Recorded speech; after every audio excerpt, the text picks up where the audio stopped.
Well, today's episode is going to be a bit shorter with only two reviews due to some circumstances. If you may have noticed, there was some delay to upload the last episode. I believe that was 1288, but I decided to do these two to focus on that, not to focus too much on everything else.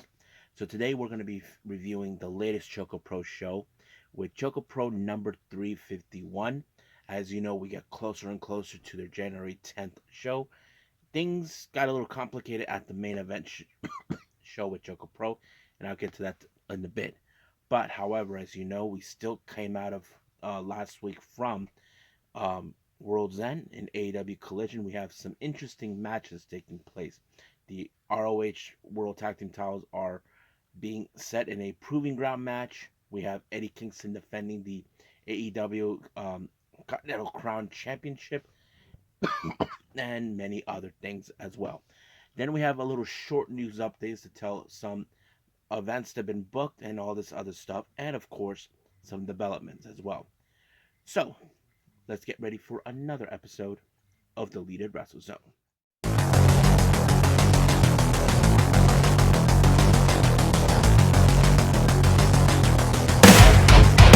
Are you ready?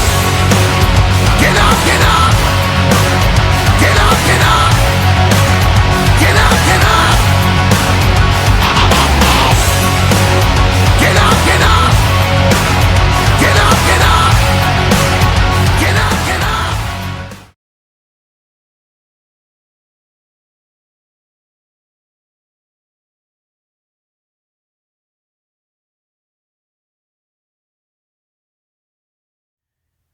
Welcome everybody to Deleted Wrestle Zone, all things that is pro wrestling with AEW, NXT, New Japan Pro Wrestling, Impact Wrestling, the National Wrestling Alliance, various promotions, wrestlers, matches, and championships. I am your host, J Rod here. so if if you are new to the channel, welcome. This is a channel where we do a lot of pro wrestling reviews from various promotions, not only here in the United States, but also in Japan, Mexico, Canada, Europe, the UK, anywhere in the world where pro wrestling is not as big, but it continues to grow. We also do discussion videos, talk about various topics such as the wrestlers themselves, the promotions, um, the factions, storylines, whatever we want to talk about. We also do some more news updates. So if I'm unable to put it on this episode, I can put it on a separate video by itself. And we also do some other cool stuff here as well.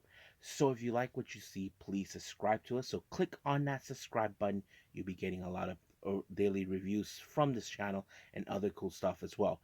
But if you like this episode, please give us a like on the like button or leave us a nice comment in the description down below. Now, we got the latest ChocoPro show 351. As you know, they came off of a 4-day show they did starting the end of 2023 to the start of 2024.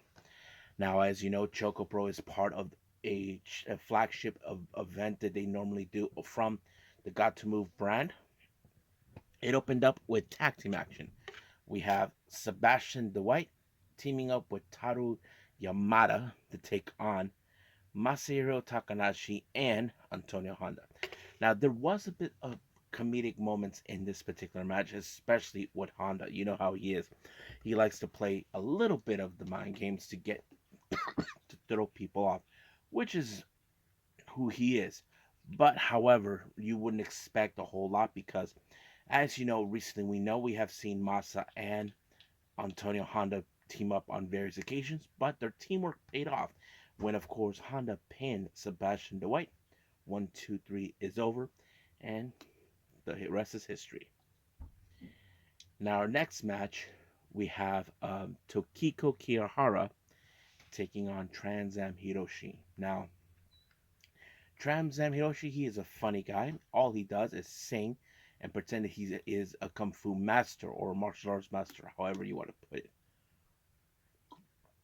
But he does a lot of singing during his act in order. But on certain times, he likes to throw in a bit of dirty tactics in order to win. Of course, the fans did not like what he was doing, that sort of thing. But of course, he tried to get away with it. But he was able to play mind games with Tokiko by pinning the referee. Then he pinned her, and just like that, he got away with it. Now, our next match, we have a six-person tag match. We have Sayaka Obihiro, Ruchi Sekini, and Miya Yotsuba taking on Coyote Yonoyama, Balinaki, and Anemi Sakura. Now, this match was very cut short. Now, the reason is this: there was supposed to be like a triple move that was being conducted between both um, Sayaka and Sakine, but however, Miyatsuba seems that she got injured. Now, not much was told at the time, but the referee made the choice to call it, saying that this match goes straight to Sakura and Aki and Yanayama. Basically, they were concerned for her, so they had to pull her out to see what was going on. Now, not much has been revealed about her, but I'll talk about that on our news updates as well. Now, we jump in with the Jonkin tournament. Um, Ryuichi Sakine somehow was able to go all the way to the finals because he beat almost everyone. Sayaka, who was not scheduled to wrestle, was there. She took her time to be there, but she didn't make it. Not Mei Shruga was not available due to her poor health condition, from what they told and all this. But it was Balanaki who made it all the way through, getting the piece of chocolate. Now, of course, during the after show, Mei Shruga, knowing Emi Sakura, asked people how many people are the first time visiting, and it turns out there were foreigners. There were like 10 people. One said he was from California, the other is from New Zealand. I thought it was great. Now, they weren't unsure what was going on with Miyatsuba, but as I said before, I'll put that on the news updates. Well, it's already in there. I wrote down exactly what's happened. So I think that's pretty much it with ChocoPro. Don't forget, we do have the Gatoh Move show on the 10th. They won't air that until later on in maybe a month or two or so. But right now, let's move on with AEW Collision.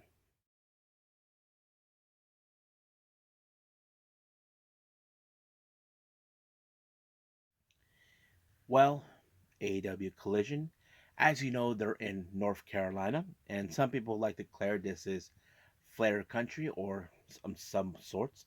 It opened up with Flair coming out from the stage to walk and escort, of course, Darby Allin and Sting, where they faced off the Workhorsemen. Now, the Workhorsemen immediately attacked both Sting and Darby Allin in order to get a heads up. But however, you know the resiliency from Darby Allin. He will not stay down no matter what punishment he's endured. But Sting, you know he's an icon. He's a pro. You know that he will do whatever it takes to win. And he picked up the win when he put JD Drake in a Scorpion Death Drop. 1, 2, 3 is over. And of course, you know, we're not that far before his final match in Revolution. But however, he and Darby Allin will content with Don Callis and his family, the Alpha, Takeshita, and Hobbs. But they think they're going to end his career from there. They're solely mistaken. So we'll see what happens this Wednesday. Now, our next match is the AEW Continental Crown Championship. Eddie Kingston defends his belt against the winner from a four-way match that they had this past week. Trent Beretta. Now, this was a very interesting. Now, Trent Beretta's mom was there present watching this match, but of course, you know Eddie Kingston will not will take a fight no matter what, and not to mention at some point Trent Beretta was busted open. You can see blood coming out, but I feel like Trent Beretta really put up a hell of a fight. May have put Eddie Kingston into his limits and in any way possible. But however, it was Eddie Kingston with the Northern Lights bomb that put away Trent Beretta, and then picked up the win, retaining the AEW Continental Crown Championship.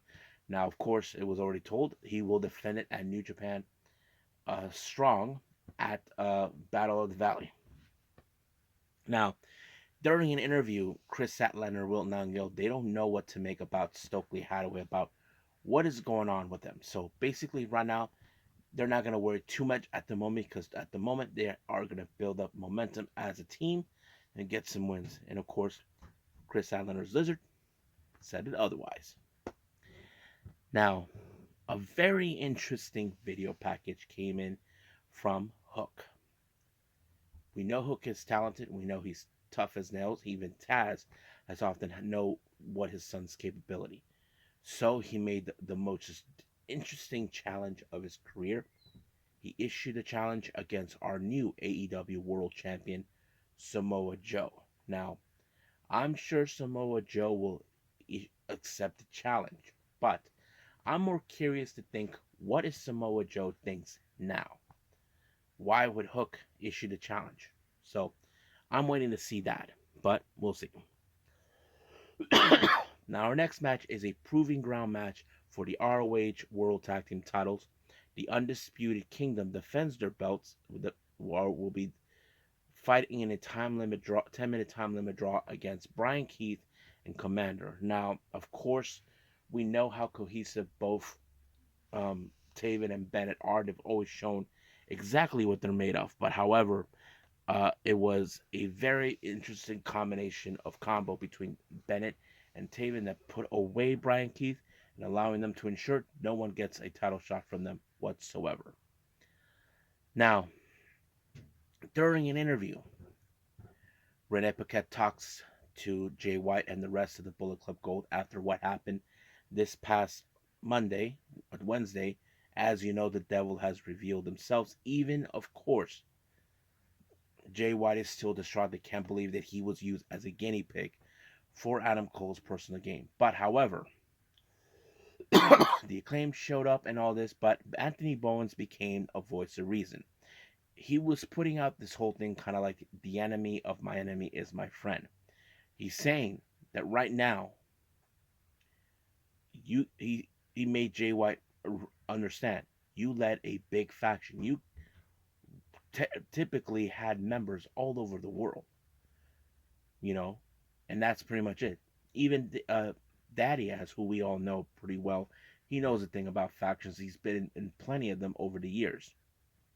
So it's more like the enemy of my enemy is my friend. But Anthony Bowens didn't say accept it. Just think about it. It's because they know there are no match for the undisputed kingdom at this moment. Of course, you can tell Austin Gunn is like maybe Anthony Bowens is right because don't forget both of these teams were victims by Adam Cole and the undisputed kingdom. So who knows what they'll think, but it would be interesting. Now, Adam Copeland comes out, as you know, after coming off what was supposed to have been his huge win, but apparently it was taken from once again from Christian Cage, playing his little mind games with this. Took back his belt by taking the contract shot. However, Adam Copeland said that he's going to start from the bottom no matter what.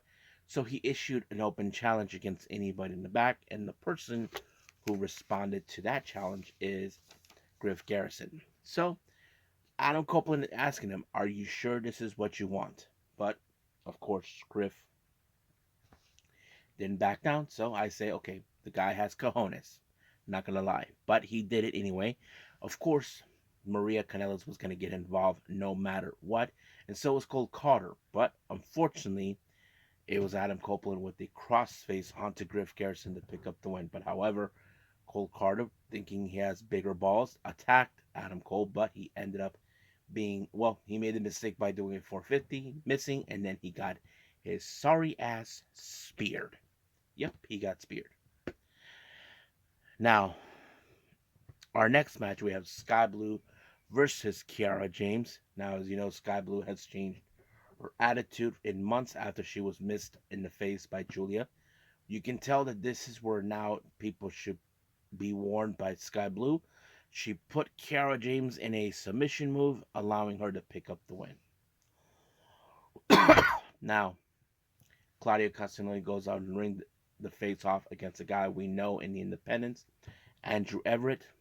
But before that, he issued a challenge against Hangman Adam Page at Homecoming, so we'll see that. But however, he has a contempt with Andrew Everett, but Andrew Everett made a mistake by doing a botch when he did I'm not sure if it was a shooting star, but of course, Claudio applied a short range lariat One, two, three. It was over right from there.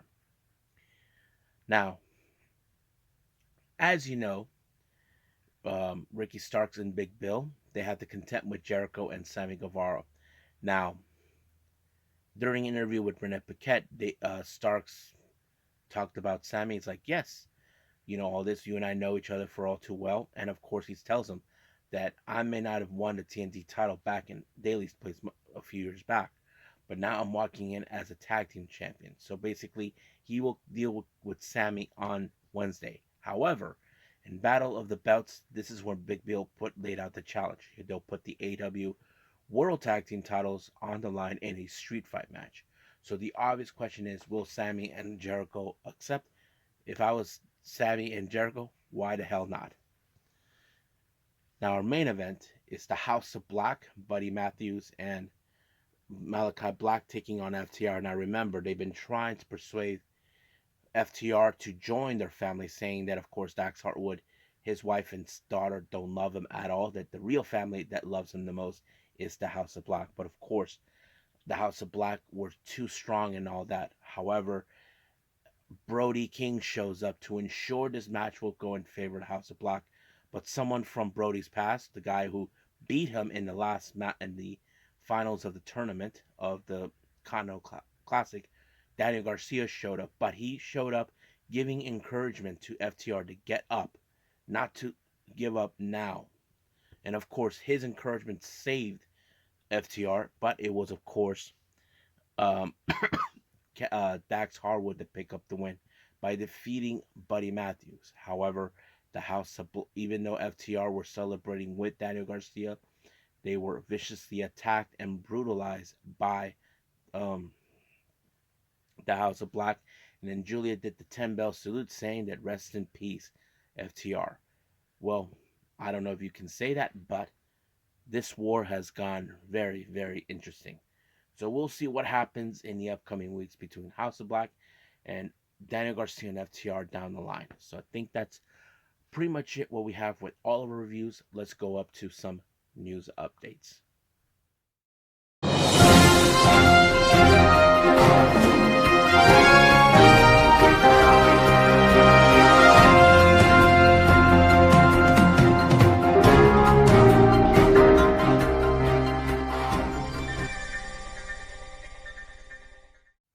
Okay, for our news updates, so this is what we have so far. Now, as you know, with TNA, we have the Hard to Kill event taking place real soon. Now, they announced the final participant in the Knockouts Ultimate X match that takes place on the 13th. They named Danny Luna as of course, the final participant. So, hold on, let me pull up so here are the 6 participants that will participate at the Knockouts Ultimate X taking place on Hard to Kill. We have Tasha Steelz, Alicia Edwards, Giselle Shaw, Jody Threat, Zaya Brooks, and of course, Danny Luna. So those are the 6 individuals that participates in the Knockouts Ultimate X. Now, West Coast Pro has announced for their newest participation, and this is a guy locally from here in San Diego named J2 Marioli. I actually met him. He's a real nice guy. And here's the interesting part for some of you who don't know about J2. J2 and I went to the same high school, but graduated in different years. But the real interesting part, we both went to the same high school as this particular person here in San Diego that you all know all too well. 619 Rey Mysterio. That's right. It's kind of weird that both of us went to the same school as him. So right now, my buddy J2 Marioli is heading to the Bay Area for the Under the Bridge show that takes place on the 18th of February. Um, I'm sure there'll be more announcements for that show. Now, for some interesting developments, as you know, we haven't seen Pac for almost 6 months since he was injured. Wrestling Observer reports that he'll be back soon. Uh, no time frame when will that happen, but we could definitely see it. Now, Clark Connors now has been confirmed by Fightful Select saying that yes, Clark Connors' contract with New Japan is officially expired. However, we do know that he will participate at Battle of the Valley on the 13th February, where he and Alex Coughlin will challenge God for the New Japan Strong Openweight Tag Team titles. Now, there's still no word if he will be renewing his contract or whatever, but that's what we got so far. Now, I'm putting this out there right now. Now, as you know, I mentioned this that Daga began a relationship with Xena. You may know Xena as a member of Club Venus with Mina Shirakawa. Well, now it's been confirmed that she is in Japan. Now, I don't know if she will reunite with Mina or she has a tour with them. That is something that I don't know. We do know that recently, before the start of the 5-star Grand Prix, she actually went back to Australia. Haven't heard anything from her since then. But we do know now it's 100% confirmed. She is now in a relationship with Daga. Now, finally, as you know, I reviewed ChocoPro. Miya Yotsuba's condition has gotten a little interesting. A statement came in from Gatoh Move / ChocoPro on their Twitter page, and this is what they had to say. Thank you for your concern. During yesterday's match, she injured her right leg, leading to the referee to stop. She was examined at the hospital, and unfortunately, no fractures were found. She will be observed for about 3 days and will undergo follow-up examination. As a result, she will be absent from the upcoming Gatoh Shinjuku Face show to the tomorrow. We deeply apologize to everyone who are looking forward to the title match and appreciate many messages and concerns. For now, Mia will focus on her recovery. Thank you for your warm words. Now, some people say what's going to happen now with the whole match. Well, this is what they also stated that the match with her and Amy Sakura will be put on hold for now. So we don't know when will that happen. I'm sure they really want to make this happen. I'm sure until the next Gatoh Move show or so. But thank God that Mia's okay, that she did not fracture her leg. But right now she needs to be 100% better. So uh, we'll be pulling through for her right now. So I think that's pretty much it right now. So let's just call it a day. Well, I hope everybody enjoys this episode. Coming up, I've been dying to do this one for quite some time. I've been not able to do it. It's finally gonna happen. The Unagi Sayaka watch. I'm so excited to do this because there's a lot of wrestling she did from all the way from November all the way to today. And of course, as you know, she'll be celebrating her 50th year anniversary in her independent show. Don't forget, there's that happening. I haven't decided yet what's the next episode gonna be, but I'm going to wing it. I'm going to see how this one turns out. Now, as I said before, there's still some wrestling shows from 2023 I haven't seen yet, but I'll get to those as soon as possible. But for right now, I will see you guys in the next DWZ time, same DWZ channel. I must bid all of you adieu. So, goodbye, and have a nice day. Bang.